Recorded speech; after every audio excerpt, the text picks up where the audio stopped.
Hey, everybody, welcome to this episode of Compassion and Courage Conversations in Healthcare. I'm your host, Marcus Engel, and this is the podcast where we teach compassionate communication, provide perspective, and inspire resilience. And I think we're going to touch on all three of those things today with my guest, Madison Wood-Gonzalez. Madison, thank you so much for agreeing to be with me on the podcast.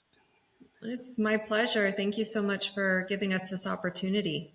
So we're going to touch on your non-for-profit Morning Light in just a second, but I have to know because I read your email and you've got some cool letters after your name, and I don't know what they stand for. Can you give me your bona fides? Sure.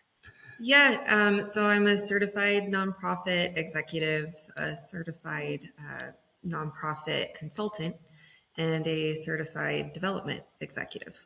Excellent, excellent. And you've been drawn to this type of work then for a while, and the professionalism that goes along with it. Did you start out as somebody who was always drawn to service of other people? I've always known that I wanted to do something to help others. I didn't know that I would find such a home in the hospice mission. So that's what our nonprofit is focused on, is helping people at the end of their life. And I really feel like this organization found me. Wonderful. You know, I do a lot of work with nurses, and many nurses specialize in death and dying, and it's a perspective. It's a subject that a lot of people still find uncomfortable, Sure. and it's understandable why that could be. So can you give us the 36,000 foot view for those who may not be in the know? What does hospice mean? What does that consist of when you Sure. hear that somebody's going on hospice? Sure. So, hospice is a health benefit for people that are at that stage where they don't want to try and treat an illness or fight something anymore. Maybe they've, had lots and lots of treatments over the years, or maybe they've gotten the news and they're really like, you know what, I would rather have a little more quality than quantity. So I don't want any invasive procedures, this and that. So hospice is all about comfort. So it's really just about kind of surrounding an individual at the end of life, making sure that they are physically comfortable. It has a spiritual component because you get a chaplain. It has a social work component, which helps with family dynamics, of course, and logistics there. And the whole aim of hospice is really just to provide that dignity and that compassion in the comfort measures at the end of life. I had a grandparent, at least one, that was on hospice at end of life.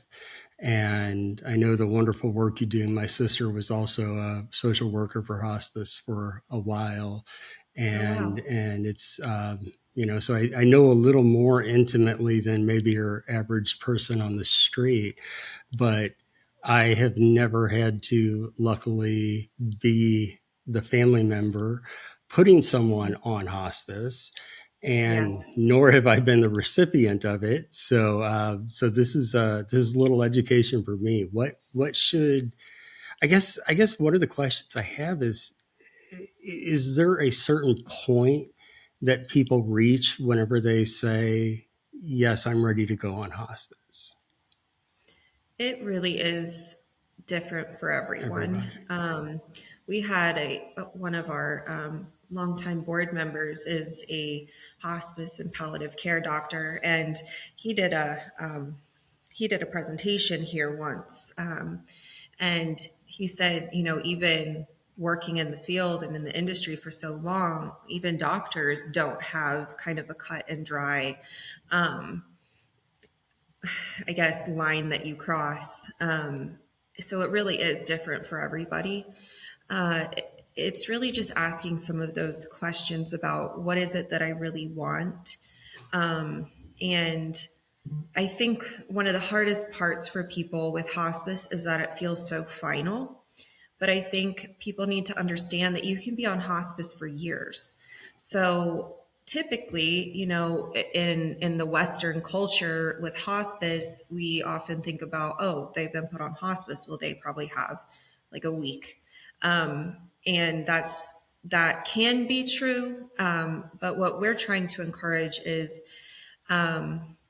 the conversation, because you can also be on hospice for years. Really, what it is you are declining in your health, but you continue to qualify, and every 6 months they reevaluate you. So as long as there's still a decline, you can still be on hospice. And we've had people, and we'll get into the mission of Morning Light in a minute, but we have a free home for people on hospice. That's the mission. We don't want anyone to have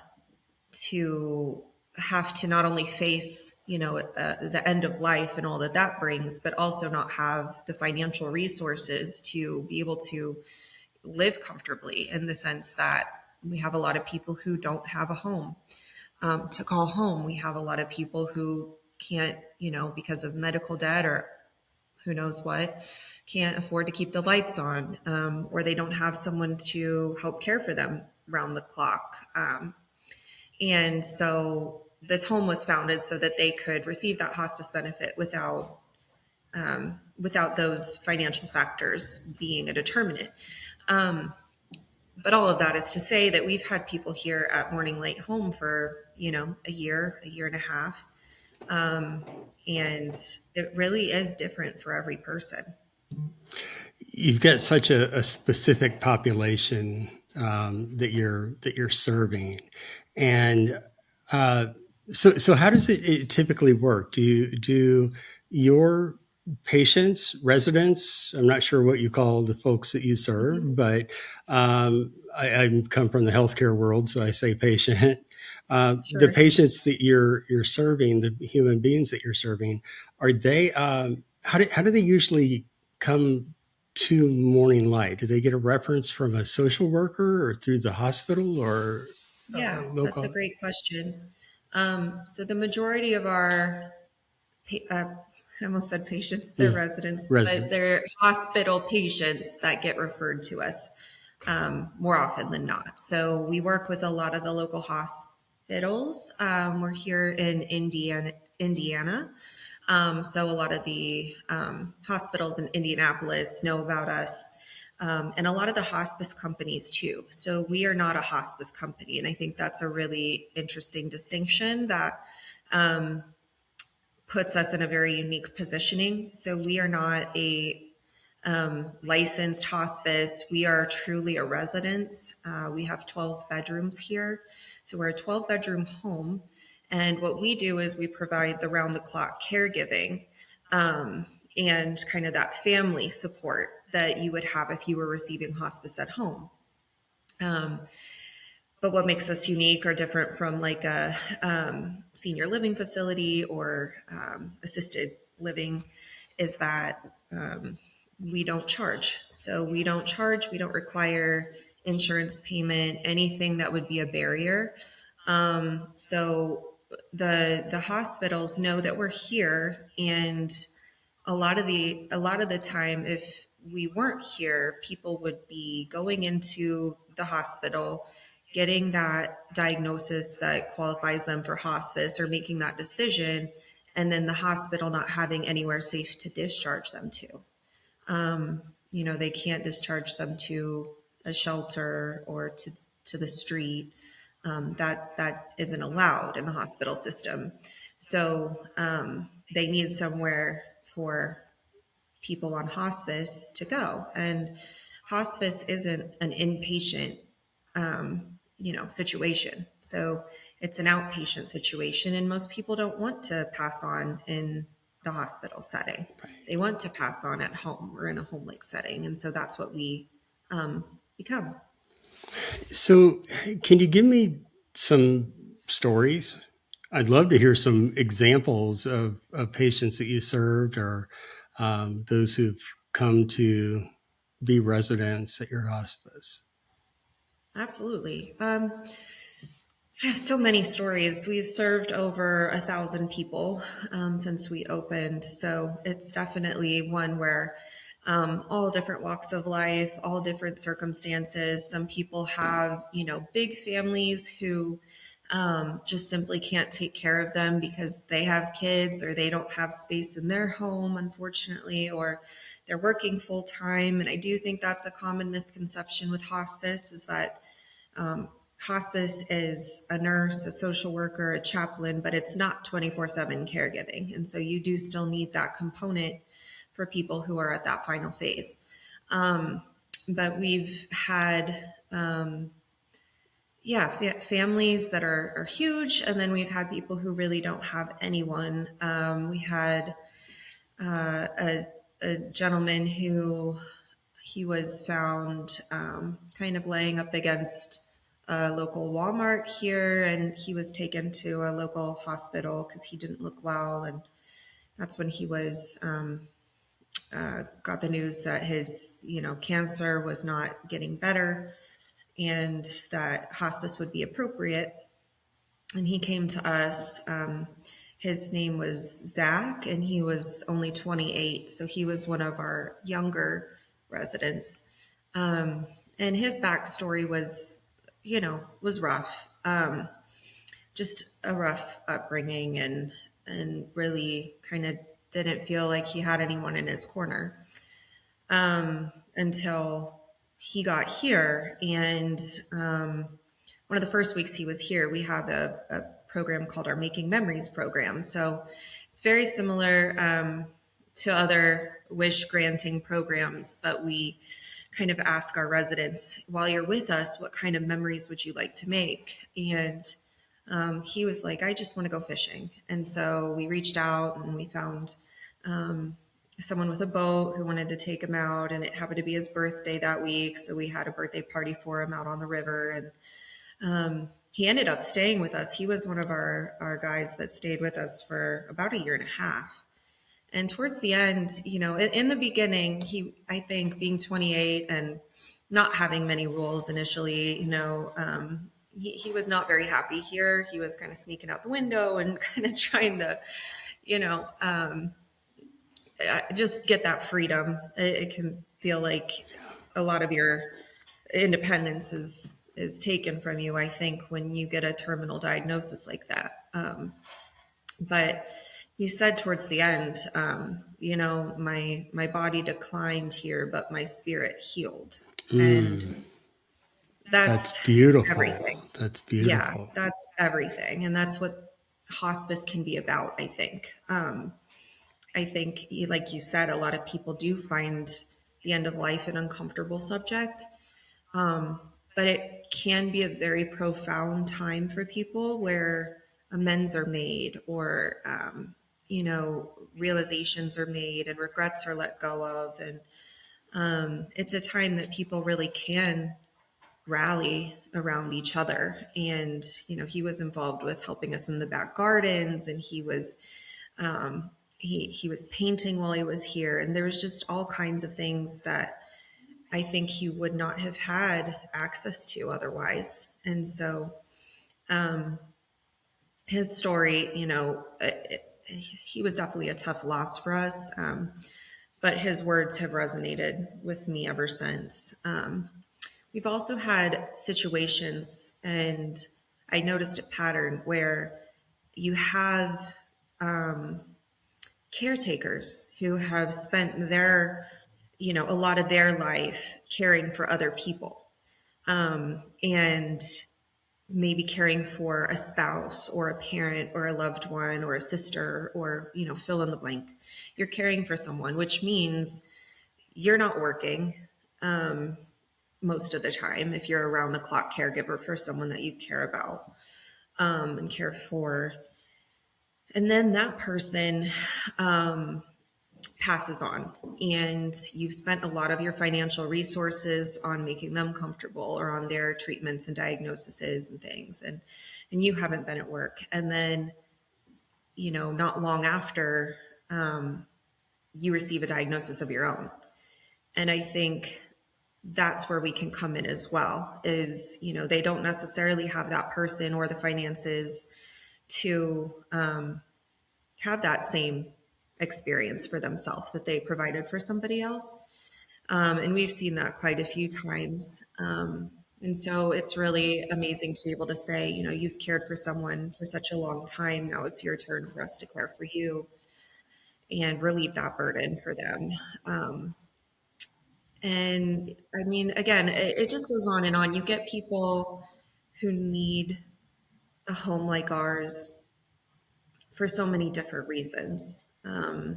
We had a pastor who had, was beloved at her church, but she ended up getting cancer, and after a while, she ended up having to, leave. They couldn't keep her on medical leave any longer at the church, and she was getting her housing through the church, and so she lost her job, she lost her health, she lost her housing.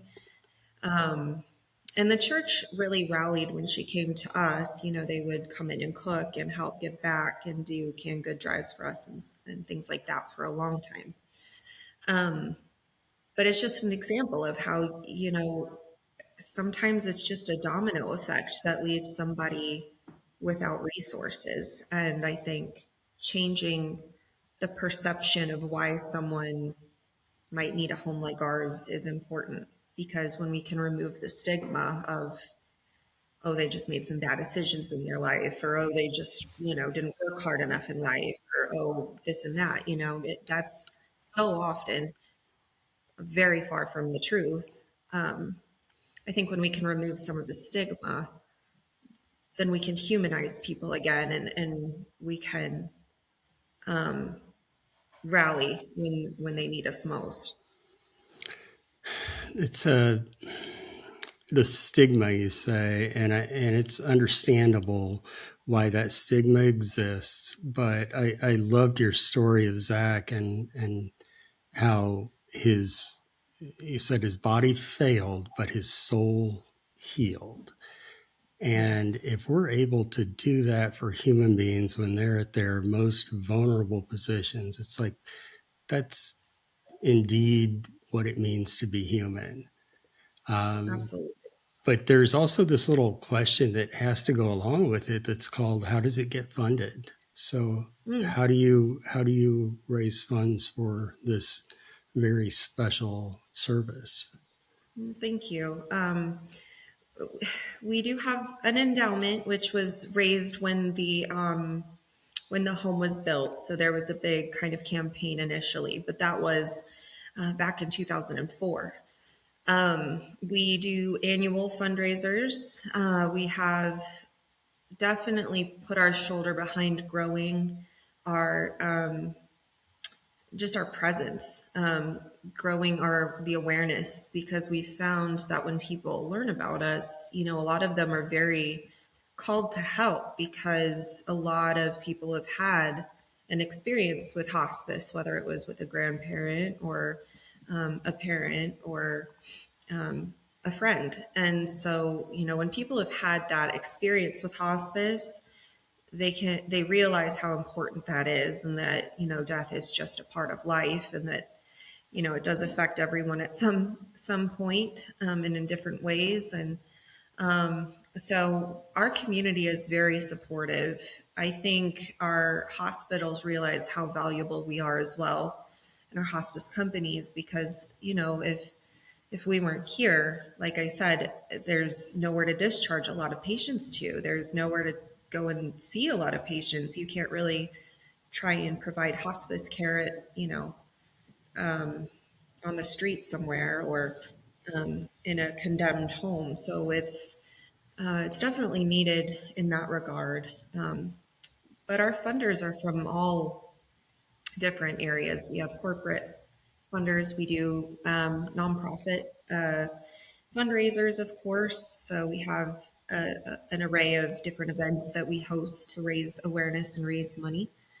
And then grants are a big piece for us. So finding local foundations and national foundations that will be interested in something like this. But I will say it's not as, I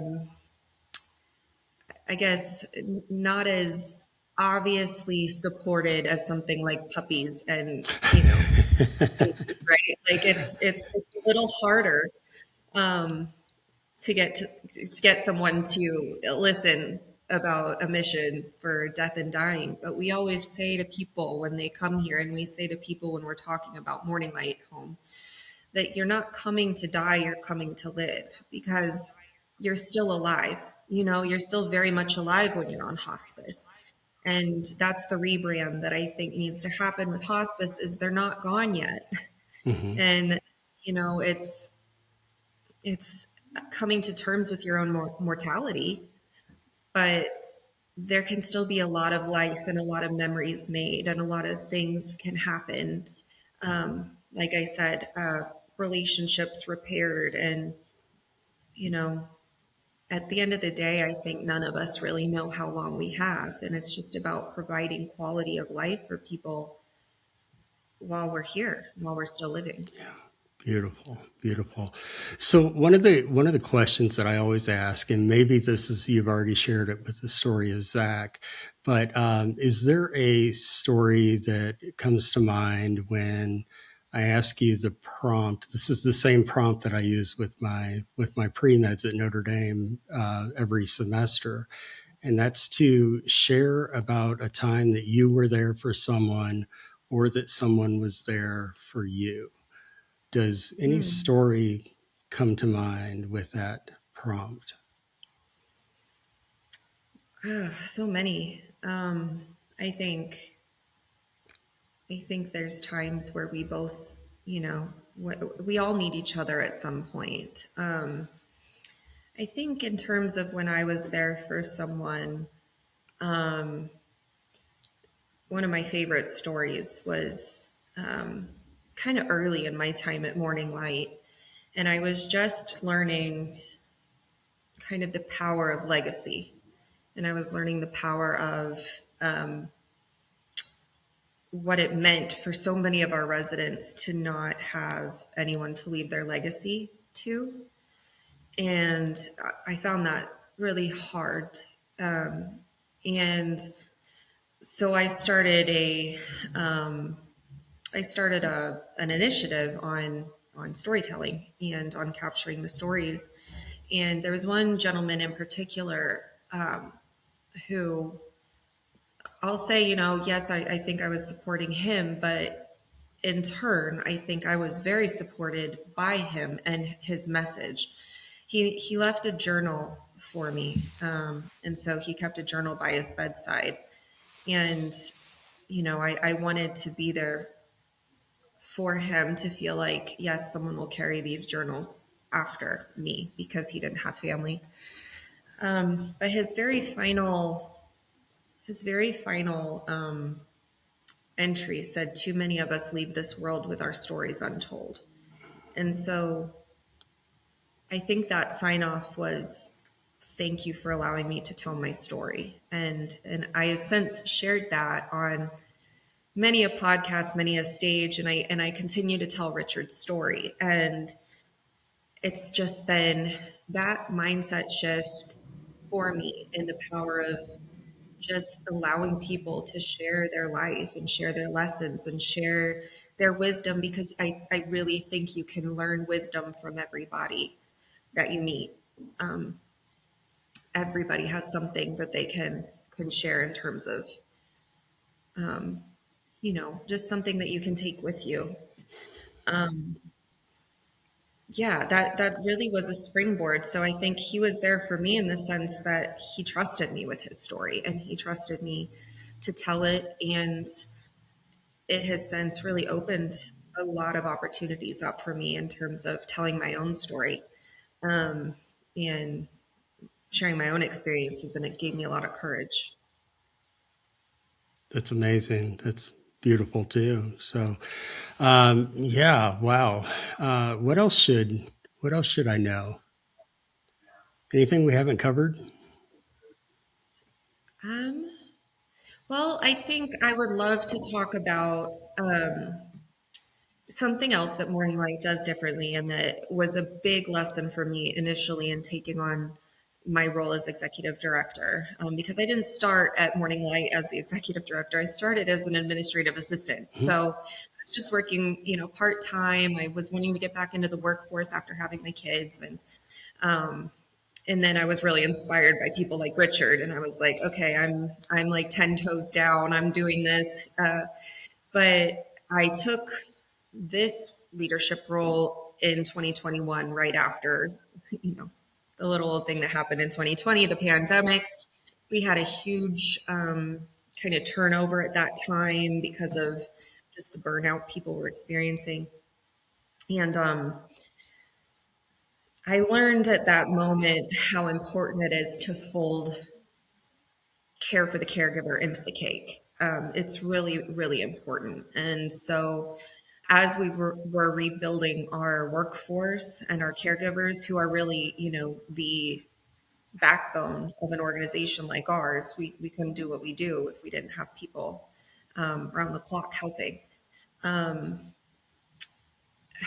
The self care component is huge. And so, anyone in healthcare, I think my encouragement, because what's really helped us just with culture and retention and I think just purpose, is serve the people who are doing the caregiving in addition to serving the people who need the care.